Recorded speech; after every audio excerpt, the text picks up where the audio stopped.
രാഷ്ട്രീയ പ്രേമികളുണ്ട് നമ്മുടെ നാട്ടിൽ. ഒരിക്കൽ കവലെ പ്രസംഗിച്ചപ്പം വന്നിട്ട് പറഞ്ഞു, ഇവിടെ ഉപദേശി, മനുഷ്യൻ മദ്യവും ലഹരിക്കും ഒക്കെ പിള്ളേർ അടിമപ്പെടുന്നെങ്കിൽ അതിനെ നന്നാക്കാൻ ഇവിടെ പോലീസും ഗവൺമെന്റും ഒക്കെ ഉണ്ടല്ല, നിങ്ങളിങ്ങനെ കിടന്ന് തൊണ്ട കീറി കൂവിയുണ്ട് എന്നാന്ന് ഒരുത്തൻ ചോദിക്കുക. എൻ്റെ പൊന്ന് ചങ്ങാതി, മദ്യവും പിന്നെ ലഹരി എന്നൊക്കെ വിടുവിക്കാൻ ഗവൺമെന്റ്. ഞാൻ ചോദിക്കട്ടെ, ഈ കാട്ടാക്കടയിൽ നട്ടലുള്ള ഒരുത്തനുണ്ടെങ്കിൽ ഇങ്ങോട്ട് കയറി വന്ന് മൈക്കേക്കട ഒരു ഉത്തരം പറയാം, ചോദ്യം ചോദിക്കാം, ഉത്തരം പറ. ഈ കൊച്ചു കേരളത്തെ കുടിക്കാൻ കൊടുക്കുന്ന ആരാ പറ? അതാത് ഗവൺമെന്റ്. കുടിച്ചവനെ വഴി പിടിച്ചു നിർത്തി പിഴയടപ്പിക്കുന്ന ആരാ? അതും സർക്കാർ. നാടകമേ ഉലകം. കുടിക്കാൻ കൊടുക്കുന്നതും സർക്കാർ, കുടിച്ചവനെ കൊണ്ട് പിഴയടപ്പിക്കുന്നതും സർക്കാർ. നാടകമേ ഉലകം. മനസ്സിലായോ? എന്നിട്ട് പറയുന്നത് ഗവൺമെന്റ് രക്ഷിക്കുന്നു. ചുമ്മാ ചിരിപ്പിക്കരുത്. ഒരു സാധാരണ കൂലിപ്പണിക്കാരന്റെ ഒരു ദിവസത്തെ ജീവിതം എന്താണെന്ന് കാട്ടാക്കടക്കാർ ഇന്ന് വരെ ചിന്തിച്ചിട്ടുണ്ടോ? ഇല്ലെങ്കിൽ ഇത് കേട്ടോ, 2 മിനിറ്റ് തിരക്കുണ്ടെങ്കിൽ കേട്ടോ. ഒരു കൂലിപ്പണിക്കാരൻ രാവിലെ ജോലിക്ക് പോകുന്നു, മേശരിപ്പണി കൊത്തപ്പണി പോകുന്നു, വൈകുന്നേരം വരെ അധ്വാനിക്കുന്നു, വൈകിട്ട് 1200 രൂപ ശമ്പളം മേടിച്ച് പോക്കറ്റിൽ തിരികുന്നു, കയ്യും കാലും മുഖവും കഴുകുന്നു, ഒറ്റ ഓട്ടം എവിടെ? ബിവറേജിലേക്ക്. തലേ തോർത്ത് വിട്ടുകൊണ്ട് മമ്മി നിൽക്കുകയാണ് കുപ്പിയെടുക്കാൻ. തൊട്ട് പുറകെ ഹെൽമെറ്റ് വെച്ചോണ്ട് മോൻ നിപ്പുണ്ട്, അത് പുള്ളി അറിയുന്നില്ല. അപ്പൻ തോർത്തിട്ടുകൊണ്ട് മോ ഹെൽമെറ്റ് വെച്ചോണ്ട്, രണ്ടുപേരും ഒറ്റ ക്യൂവില. പുതിയ കാഴ്ചയാ. 1200-ൽ 700 രൂപ കൊടുത്ത് കുപ്പി എടുത്ത അപ്പൻ ബിവറേജിന്റെ മൂലെ മാറി ഇരുന്ന് കുപ്പി അടിച്ചു തീർക്കുന്നു. അപ്പൻ ഫിറ്റാകുന്നു, കുപ്പി കാലിയാകുന്നു, മിച്ചം 500 ആകുന്നു. കണക്ക് ശരിയല്ലേ? മിച്ചം 500.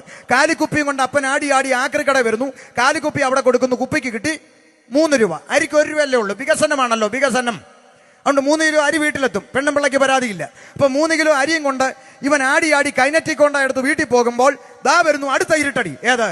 ആ വളവ് തിരിഞ്ഞപ്പോൾ ഒളിച്ചിരുന്ന് നിര പിടിക്കുന്ന ജീവി പിടിച്ചു, ഊതടാന്ന് പറഞ്ഞു ഊതി. ബാക്കി 500 ഉള്ളത് അവനും. ഇതല്ലേ ഇവിടെ നടക്കുന്നേ? ആണോ? വിൽക്കുന്നിടത്ത് പോലീസ് കാവല്, വിറ്റ് കഴിഞ്ഞാൽ അടുത്ത വളവില്. കാരണം ഏമല്ല അതിലെയാണല്ലോ വരുന്നത്. വിൽക്കുന്നിടത്ത് അടി ഉണ്ടാകാതിരിക്കാൻ ഏമാന്മാര് കാവല് നിൽക്കും. വിറ്റ് കഴിഞ്ഞാൽ അടുത്ത വളവിൽ പോയി ഒളിച്ചിരിക്കും. PSC പരീക്ഷയ്ക്കിടാൻ പറ്റിയ ചോദ്യമാണ്, കേരളത്തിൽ ഒളിച്ചിരുന്ന് നിര പിടിക്കുന്ന ജീവി. പിള്ളേർ കണ്ണും പൂട്ടി എഴുതും കേരള പോലീസ് ഒന്ന്. ഇല്ലേ? ഈ പറയുന്നൊക്കെ ഉള്ളതാണോ? ഇവിടെ നടന്നുകൊണ്ടിരിക്കുന്ന കാര്യമാണ്. എന്നിട്ട് പറയുക കുടിക്കാൻ കൊടുക്കുന്ന. ഇപ്പൊ ഗവൺമെന്റ് ഏറ്റവും പുതിയ വാർത്ത, ഗവൺമെന്റിന്റെ നേതൃത്വത്തിൽ ഗ്രാമാന്തരങ്ങളിൽ കള്ള് വിതരണം ചെയ്യുമെന്ന. കള്ളെന്ന് പറയരുത്, പോലീസ് പിടിക്കും. പോഷകാഹാരം എന്ന് പറയണമെന്നാ മന്ത്രി പറഞ്ഞു. സോറി, ക്ഷമിക്കണം, തിരുത്തുന്നു. പോഷകാഹാരം. എന്റെ ഭാഷ പറഞ്ഞ അംഗൻവാടി പഠിക്കുന്ന പിള്ളേർക്കും കൊടുക്കണം സാർ ഒരു കുപ്പി പോഷകാഹാരം ഉപ്പുമാവിന്റെ കൂടെ. കാരണം 10-ലും 11-ലും ഒക്കെ വെട്ടും കുത്തും നടന്നൊക്കെ ഔട്ട് ഓഫ് ഫാഷനായി. ഇനി അംഗൻവാടി തൊട്ട് വെട്ടി തുടങ്ങട്ടെ. നശിക്കണമല്ലോ. അതുകൊണ്ട് ശ്രദ്ധിച്ചോ, ഇവിടെ നടക്കുന്ന ഭരണകൂട കോമരങ്ങളെല്ലാം, മാറി മാറി മാറി വരുന്ന ഭരണകൂട കോമരങ്ങളെല്ലാം അവരുടെ 2-3 തലമുറയ്ക്ക് ജീവിക്കാൻ കഴിയുന്നത് ഉണ്ടാക്കിയിട്ടിട്ട് കളം വിടണമെന്നതിന്റെ അപ്പുറത്ത് ഇവിടെ പൊതുജനത്തെ കുറിച്ചോർത്ത് ഭരിക്കുന്ന വേദനിക്കുന്ന ഭരണകൂടമൊന്നും ഇവിടെ ഇല്ല. അപ്പൊ ചിലർ പറയുന്നത് കമ്മ്യൂണിസ്റ്റുകാരുടെ അങ്ങനൊന്നുമല്ല. കമ്മ്യൂണിസ്റ്റ് ഭരിച്ചാലും നാളെ കോൺഗ്രസ് ഭരിച്ചാലും ഇനി എങ്ങാനും താമര വിരിഞ്ഞാലും ഇതിനെയൊക്കെ തൂത്ത് കളയാൻ ചൂല് വന്നാലും നമ്മുടെയൊക്കെ ഗതി ഇത് തന്നെയാണ്. ഇതിന്റെ അപ്പുറത്ത് ഒരു പിണ്ണാക്കും ഇവിടെ സംഭവിക്കത്തില്ലെന്ന് എന്ന് മലയാളിക്ക് ബോധം വരുന്നു, അന്ന് അവൻ കുറച്ചെങ്കിലും ഒക്കെ നന്നാകും. ഇതൊന്നും തലയ്ക്കകത്ത് കയറാത്ത കുറെ മണ്ടന്മാര്, രാഷ്ട്രീയ പാർട്ടികൾക്ക് വേണ്ടി ചാകാനും കൊല്ലാനും മടിയില്ലാതെ പേ പിടിച്ചു നടക്കുന്ന പിള്ളേര്. എടാ കൂട്ടുകാരാ, കൂടപ്പുറപ്പെ, ചെറുപ്പക്കാരാ, നീ ഏത് പാർട്ടിക്ക് വേണ്ടി അടിച്ചാലും പിടിച്ചാലും ചത്താലും ഇരു പാർട്ടിയുടെ നേതാക്കന്മാർ അടുത്ത സ്റ്റേജിൽ കാണുമ്പോൾ തമ്മിൽ കെട്ടിപ്പിടിച്ച് ക്യാമറയുടെ നേരെ നോക്കി വലിച്ച ചിരിയും ചിരിച്ച് അവർ വീട്ടിൽ പോകുന്നല്ലേ കണ്ടിട്ടുള്ളൂ അല്ലേ? ഇന്ന് വരെ കേരളത്തിൽ ഒറ്റ രാഷ്ട്രീയ നേതാക്കന്മാരുടെ മക്കള് രക്തസാക്ഷികളായി തെരുവിൽ കിടന്ന് ചത്തിട്ടുണ്ടോ? ഉണ്ടോ?